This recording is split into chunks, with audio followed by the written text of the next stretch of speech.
Subo a essa tribuna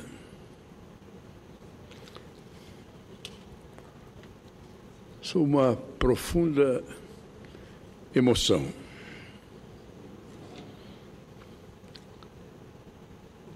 Os fatos que vêm acontecendo avançaram de tal maneira que é importante todos nós pararmos, refletirmos e darmos a nossa colaboração, no sentido de ver qual o caminho que nosso país tomará. Nós já vimos um impacto muito grande com relação ao mensalão. O mensalão, pela extensão dos fatos abrangidos, pelo peso das pessoas envolvidas,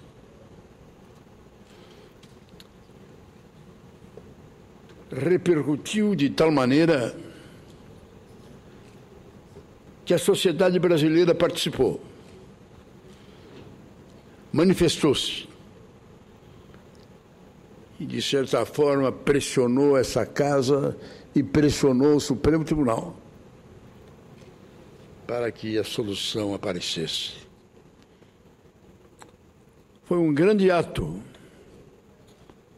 Pela primeira vez, o Supremo realmente mostrou a força e o peso da sua mão, prendendo e desfazendo a imensidão da corrupção que ele continha. Vinha do Palácio do Planalto, com o seu chefe da Casa Civil, e se espalhava pela cúpula do poder. Foi, não tem nenhuma dúvida, o mais grave, mais pesado e mais violento movimento de corrupção geral, conjunta, que envolveu o Brasil, o governo brasileiro. Eis que agora a empresa mais importante da América Latina, uma empresa que tem história, tem biografia, que foi fruto da luta, do trabalho, de um esforço extraordinário de gerações de brasileiros. Uma empresa tida como séria, responsável, competente, descobrindo tecnologias próprias, encontrando um caminho num país que não tinha a facilidade de encontrar o petróleo, que nem no Oriente Médio, basicamente ali como os rios correndo. Ou em países como os Estados Unidos, onde se cavando um poço para buscar água, se encontra petróleo. Mas não, lá na profundidade do oceano, em águas profundas, foi descobrido. E isso é tido como exemplo de grandeza e de respeito no mundo inteiro. Essa era a empresa. Foi governo, veio ditadura, saiu. Mas a Petrobras mantinha o seu nome e a seriedade da sua luta.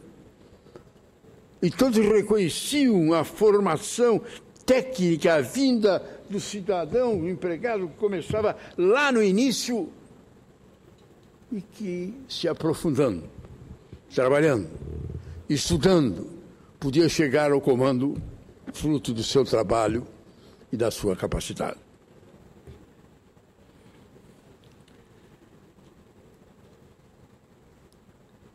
eis se não quão começam a aparecer as notícias de que o governo estava fazendo aquilo que nunca passou pela cabeça de ninguém que poderia ser feito. Estava loteando a Petrobras, dividindo o comando da Petrobras como se fosse uma empresa comum, como se fosse um supermercado de Porto Alegre, fica com fulano, ou de tal lugar, distribuindo os vários segmentos da Petrobras. Diretores indicados por partido. Ou não, não sei. Mas diretores que formaram, e vem a notícia, um clube. A Petrobras tinha um clube secreto, mas tinha um clube, assim ele era chamado. Era chamado aqueles que participavam no grupo em torno do qual se fazia a fórmula de distribuir as tarefas que a Petrobras proporcionava, apresentava para ser construídas as obras. Habilitavam-se tantos, mas já se sabia quem seria o resultado. Nessa ganhava A, naquela ganhava B, naquela ganhava C, mas com uma percentagem, 1 a 3%, ia para o clube e se distribuiu entre os seus associados. E essa notícia vem de longe. E essa notícia se debatia, se discutia. A imprensa publicava. A oposição falava. E nada acontecia.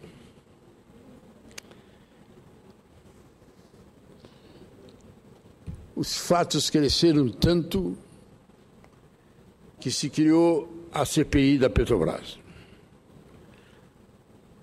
Não se pode criar uma CPI independente. Uma CPI com a preocupação de buscar a verdade.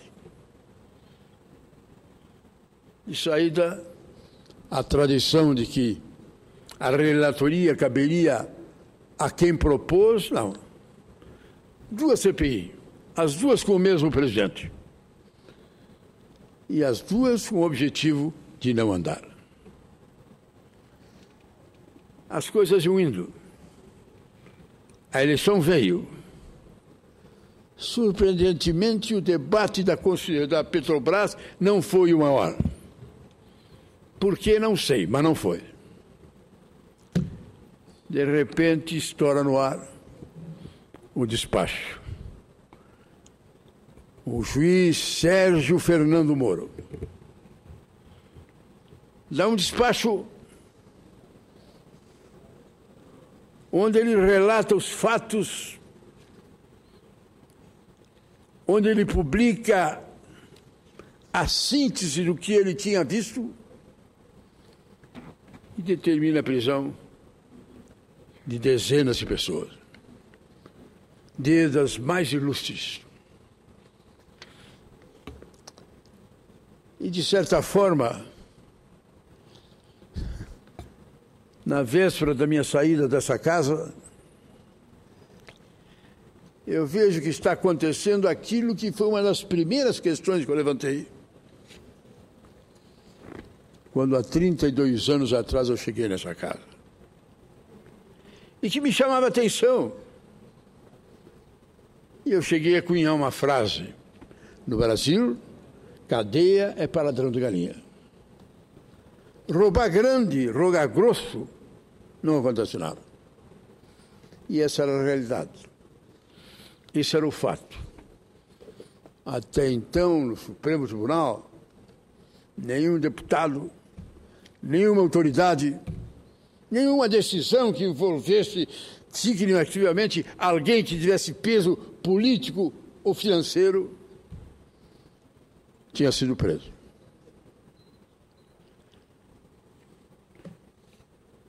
Esse o doutor Sérgio Fernando Moro, que já se vem destacando pela sua seriedade, pela sua austeridade,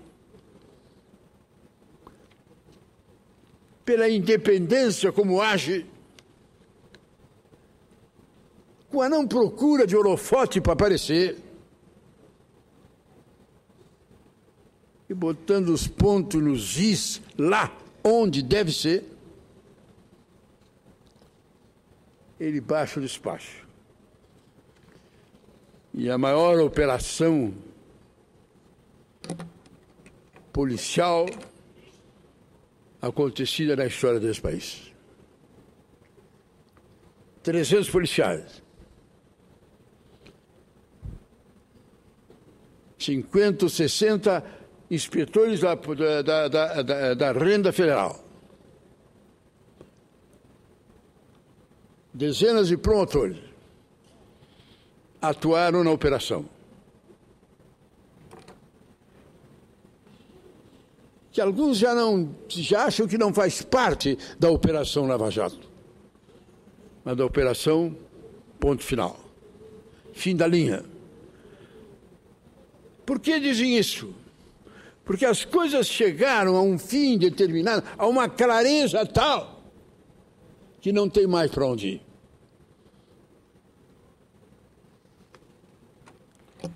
Eu vejo e transcrevo nos anais o despacho do senhor juiz Sérgio Fernando Moro.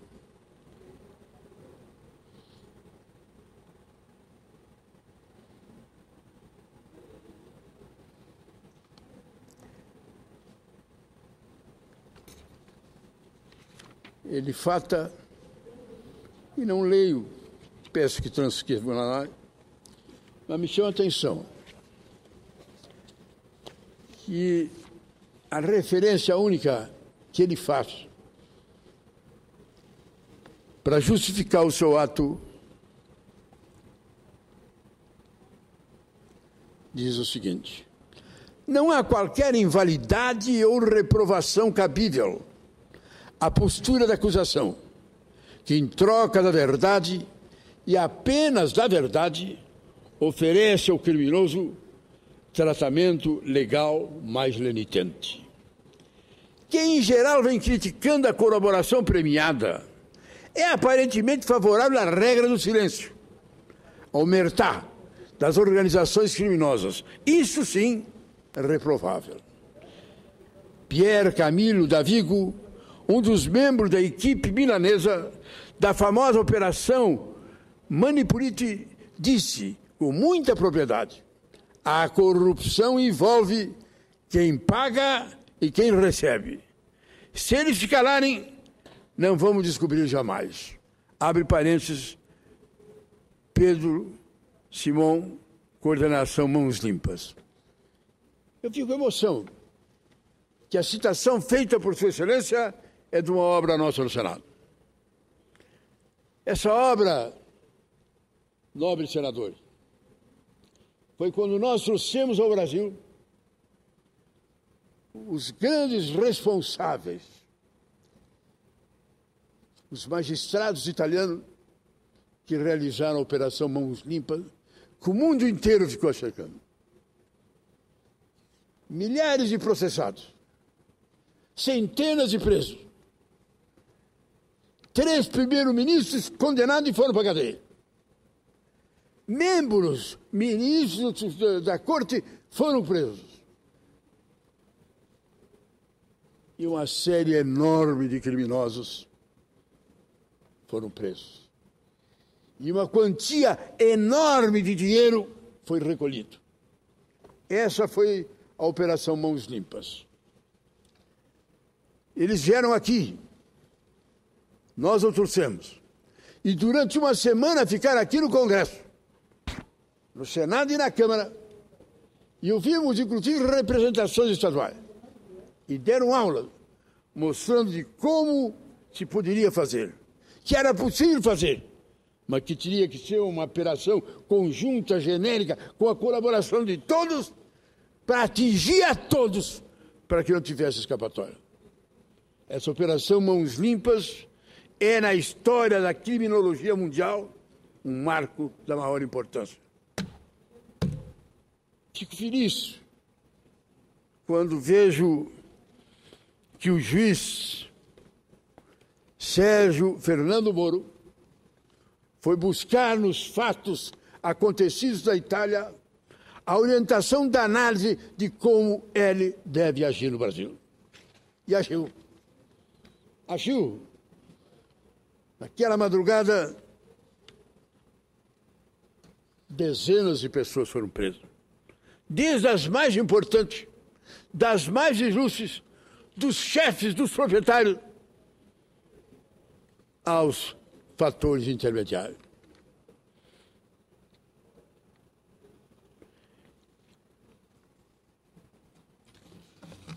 E hoje estamos aí.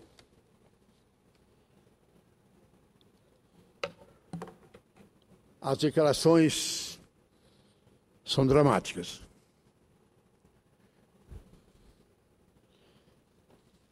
Tem um ilustre cidadão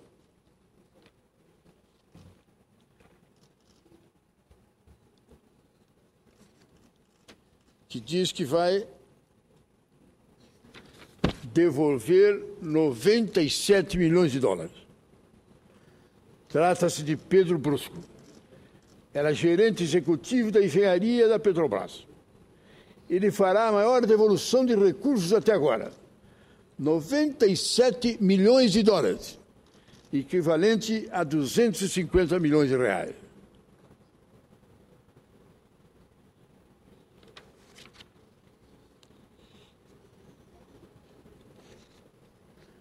A presidente fala, lá da Austrália ela fala, diz que é a primeira vez que se faz uma operação dessa natureza. Não é verdade, presidente. A primeira foi o mensalão. Hein? Anões do orçamento, impeachment. Mas a que envolveu o governo no contexto, a que teve consequência, foi o mensalão. Sim. A que botou gente na cadeia foi o mensalão. Então, não é a primeira. Em segundo lugar, quem vê a presidenta falar, fica emocionado. Mas essa presidenta é firme. Ela mandou fazer isso, ela mandou fazer aquilo, ela mandou fazer aquilo. Ela não mandou fazer nada. Ao contrário, quando se tentou criar a CPI aqui, o governo boicotou. A bancada do governo impediu, evitou, não deixou chamar, botou os membros que estavam ali para não fazer. Mérito à Polícia Federal. A Polícia Federal é uma organização da República, do povo, não é do governo. O governo tem o governo executivo, legislativo e judiciário. A polícia não está para defender a presidenta, está para buscar a verdade. Os procuradores também. E o juiz também.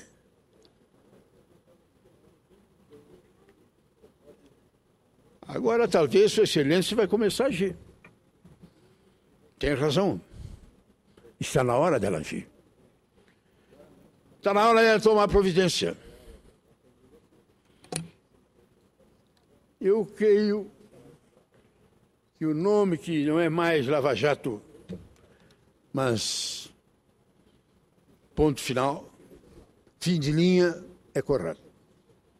Nessa altura, vai se buscar mais esse fato, aquele fato, mas o fato é correto. Os nomes estão aí. Os diretores da Petrobras que participavam estavam aí. Quem os indicou está aí. É partir para a execução.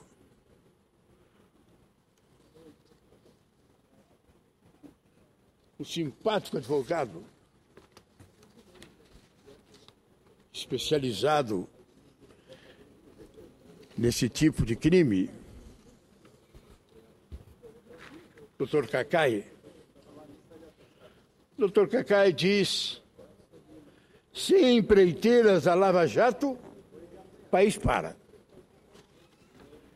E a presidenta lá da Austrália diz também: nós temos que punir os fatos, As empreiteiras devem continuar. Ninguém está pedindo dilúvio. Nós estamos pedindo a verdade. A informação que eu tenho é que o juiz determina que, provada a corrupção, provada que aquela empresa entrou, o tanto por cento que saiu na corrupção seja devolvido. Eu acho que é absolutamente correto. A empresa pode continuar sob vigilância, mas pode continuar. Agora, a fórmula é não tirar, não é fechar, não é... Mas, para apurar, para construir Abreu Lima lá em Recife, que era para ser 2, saiu 20, quem ganhou? Onde saiu? Onde é que foi o dinheiro? Esse é devolvido. A presidenta vai mostrar a firmeza. E vamos ser sinceros, presidenta. Eu tenho admirado Sua Excelência, tenho reconhecido as qualidades de Sua Excelência, mas se alguém é responsável por tudo isso que está acontecendo, o mais direto é a presidenta. O Lula escolheu ela. Escolheu pela sua biografia. 4 anos secretária da Fazenda do Colares, prefeito. 4 anos secretário de Minas e Energia do Colares, governador do Estado. 4 anos secretária de Minas e Energia do Olívio Dutra, do PT, governador do Estado. Veio para a reunião, a primeira o Lula recém-eleito fez para organizar o seu esquema de governo. Dizem que a atuação dela, a capacidade dela, o debate que ela fez com todos os outros foi de tal natureza que o Lula escolheu. Ela não foi indicada pelo PT do Rio Grande do Sul, ela não era identificada, ela vinha do PDT, ela não era dos quadros do PT. Não foi indicada, o PT do Rio Grande do Sul deu vários ministros já no início do governo Lula. Ela não foi, ela foi indicada na cota do Lula. E justiça seja feita ao Lula, pelo que ela representava. 4 anos secretária da Fazenda, 4 Minas de Energia do Colares, mais 4 Minas de Energia do Olívio Dutra. Indicado assumiu o Ministério de Minas e Energia. As notícias que se tinha a favor de Sua Excelência eram positivas. Eu quero dizer que nessa casa nós discutimos o debate. Tinha 2 grupos de líderes políticos querendo intervir na Petrobras. O dela, que queria que as posições fossem ocupadas por técnicos, por pessoas competentes, capazes, representantes agora. E outra de políticos, queria colocar membros do partido. Queria colocar pessoas do partido tal indica tal, no partido tal indica tal, o partido tal indica tal. Ela teria perdido. E houve o leilão. E o leilão se concretizou. Dali ela foi para a chefia da Casa Civil.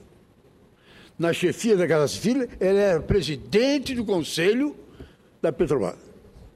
A célebre sessão do Conselho, que decidiu pela compra da empresa lá dos Estados Unidos, ela presidiu. Ela presidiu.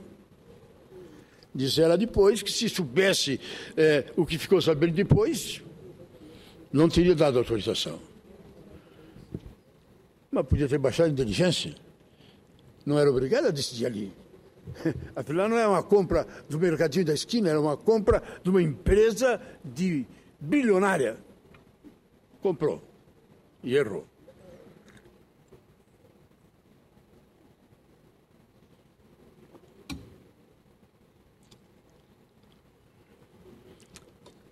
Sua Excelência é reeleita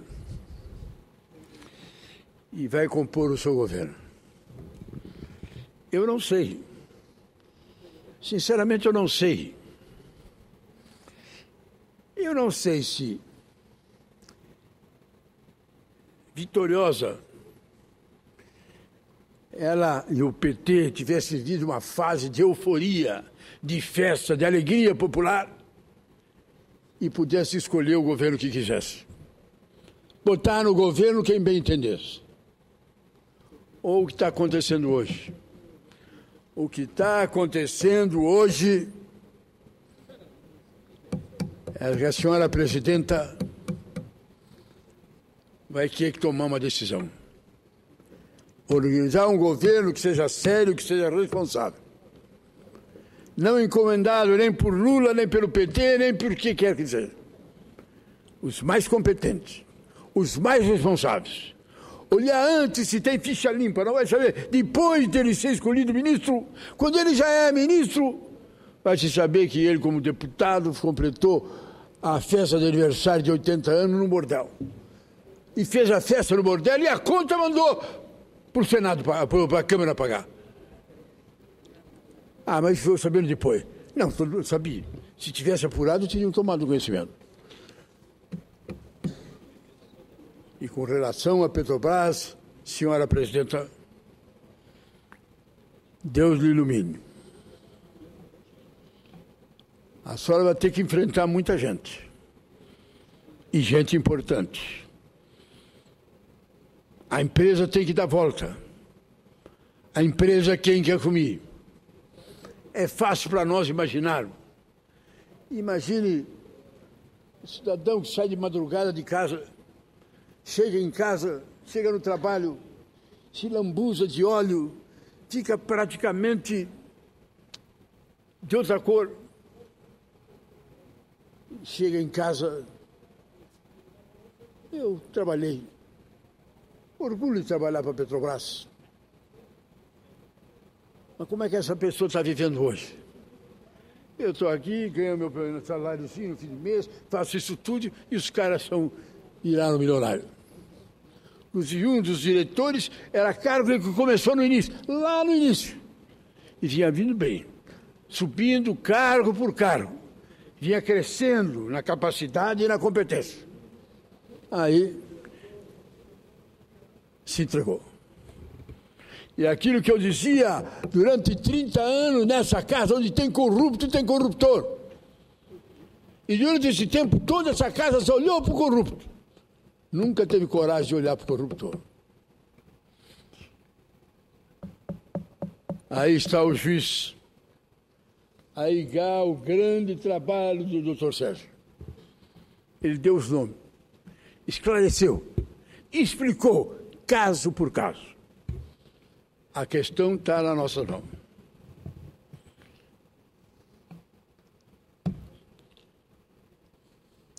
Pela primeira vez, vamos olhar para o corruptor. Pela primeira vez, vamos julgar os fatos reais. E a presidente Dilma, na minha opinião, ia me procurar falando, se não era o caso até de se pedir o impeachment pelos fatos que já aconteceram. Tem alguém falando que tem países que num regime onde existe o recall, já deveria se fazer o pedido do recall com relação à coisa que foi praticada. Não. Sabemos que essas coisas não existem no Brasil. No Brasil é uma democracia tênue que nem a nossa, ou fecham tudo. Mas a presidenta está com a palavra. Se acontecer como no seu primeiro mandato, onde o Lula e os seus amigos, os seus colegas, escolheram um ministério e a senhora presidenta praticamente aceitou, ministério do qual a maioria não sabia de quem se tratava, ou Sua Excelência escolhe um ministério de alto gabarito, de gente capaz, de gente competente, de gente responsável. Eu iria a um ponto maior. A presidenta podia chegar aqui e fazer uma convocação de Estado, convidando as lideranças institucionais e políticas, e dizer, vamos designar, o senhor juiz está indo bem, leve adiante, tem a nossa força, tem o nosso apoio, tem a nossa colaboração, para descobrir o que tiver que descobrir e punir quem tiver que punir. Pois não, senador?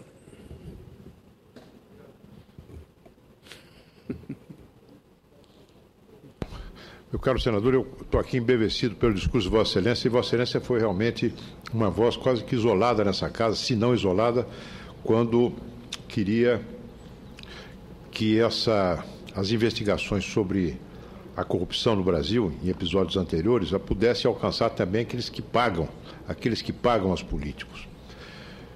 Mas eu não esperaria essa oportunidade hipotética que Vossa Excelência aventa de a presidente reunir as lideranças políticas para conclamar por um pacto pela limpeza. Eu acho que ela tem uma oportunidade agora, amanhã, depois de amanhã, melhor dizendo. Haverá uma reunião da CPMI, a CPI mista, cuja existência, como Vossa Excelência lembrou, foi obstaculizada pelo governo o tempo todo. Precisamos ir ao Supremo Tribunal Federal, com Vossa Excelência à frente, para pedir uma decisão da ministra Rosa Weber para que a CPI se instalasse. Pois bem, na semana passada, houve uma tentativa de convocar para a CPI esse senhor Duque, Renato Duque, que agora está preso. Na semana passada não estava. E também convocar outras pessoas que pudessem dar... Uma delas que agora está desaparecida. Exatamente. No entanto, a base do governo, que tem maioria naquela comissão, obstruiu a votação. Obstruiu quanto pôde. Quando se conseguiu o quórum, o presidente Renan já iniciava a ordem do dia e a sessão teve que ser suspensa. Pois bem, na quarta-feira que vem, essa questão vai ser retomada. Quem sabe a presidente Dilma autoriza a sua base de apoio a liberar, a permitir que o Senado e a Câmara, o Congresso Nacional, participe dessas investigações, que, uma vez que o Senado e a Câmara são órgãos de Estado, são instituições do Estado e que precisam estar mais presentes nessas investigações. Muito obrigado. Se Vossa Excelência acha que o meu otimismo é exagerado, eu acho que de Vossa Excelência não fica atrás. Se ela não fizer o que eu estou achando, também não vai fazer o que Vossa Excelência está pedindo. As duas questões empatam. Mas, analisando com profundidade, nós queremos a mesma coisa. Nós queremos, na verdade, que a presidenta entenda que, nessa altura, não é nem a questão de saber, ela já ganhou. Ela já é presidente. Não é nem saber a culpa ou não culpa, o que é o que não é. É caminhar para diante. A Petrobras não pode ficar navegando no meio do mar, afunda ou não afunda. Ela tem que tomar decisão. Ela tem que tomar providências. E tem razão o senhor Cacau quando diz que alguma coisa deve ser feita. Tome as providências. Tome a decisão. Dê força ao juiz. Que o Supremo, nessa altura, tenha a grandeza de ver a gravidade da situação. E naquilo que puder ajudar, ajude. Aqui não se trata nem de história, nem de hipótese, nem de oposição. Não foi a oposição, no auge da campanha, que trouxe isso à tona. Não foi ninguém da oposição. Não é ninguém, meu governador falando de tal, o PSDB, ou não sei o quê. Não foi ninguém. Foi a Polícia Federal, foram os homens da Receita, foram os procuradores e é o juiz do Paraná. Mas, independente de que isso, não pode. Então, Sua Excelência tem a obrigação de que essa coisa vá adiante. Que seja resolvido com a maior rapidez. Que não vá parar na mão do ministro do Supremo que peça a vista e a vista fica na gaveta. Não é hora disso. É hora de uma grande decisão. Olha, eu estou com medo. Falta pouco para a gurizada começar a ir para a rua. E ir por um caminho que nós não desejamos. Já estavam falando, eu já fui instigado a falar e dar a minha declaração, se eu achava que a verdade é que a Petrobras ia ser privatizada. Não, não vai ser. Não acredito. Embora com as fatias que estão levando de certa forma o grosso e o lucro. Mas eu faria um conselho também ao Dr. Lula. Ele é o grande conselheiro. Tudo passa por ele. Mas, meu amigo Lula, leia a carta do Frei Beto publicada na imprensa. Ela é emocionante. Ela, inclusive, diz: eu reconheço o que o PT fez, eu reconheço a família, eu reconheço a casa, eu reconheço a miséria, eu reconheço o muito que ele fez na parte social. Mas eu lamento o que o PT fez no retrocesso político. Fez o que de pior se pode imaginar, nos arreglos, nas fórmulas de deixar o povo de lado e se unir à elite para manter um esquema de poder. Não o povo subindo, mas a máquina do PT. Ele foi seu grande conselheiro, meu amigo Lula, nas horas difíceis. Agora, embora vitorioso, embora lá em cima, Vossa Excelência está numa hora difícil. Acata essa decisão. Dê força à presidenta para que ela faça. Não a boicote para que ela não faça. É a hora, seja quem for, seja de qual partido for, tirar por fora quem não é real, verdadeiro, honesto e decente. O governo contará com a nação. E contará o apoio de grande imensidão de partidos e de políticos da cidade. Mas se quiser brincar, se quiser continuar, se continuar andando nesses casos, eu não sei quando é que eu estou. Dizer que as ações da Petrobras já chegaram a $60 no Sarrabol. E agora está a 8. Aonde vamos parar? É o meu abraço sincero, a minha preocupação sincera e o meu desejo que se faça alguma coisa. Obrigado, presidente.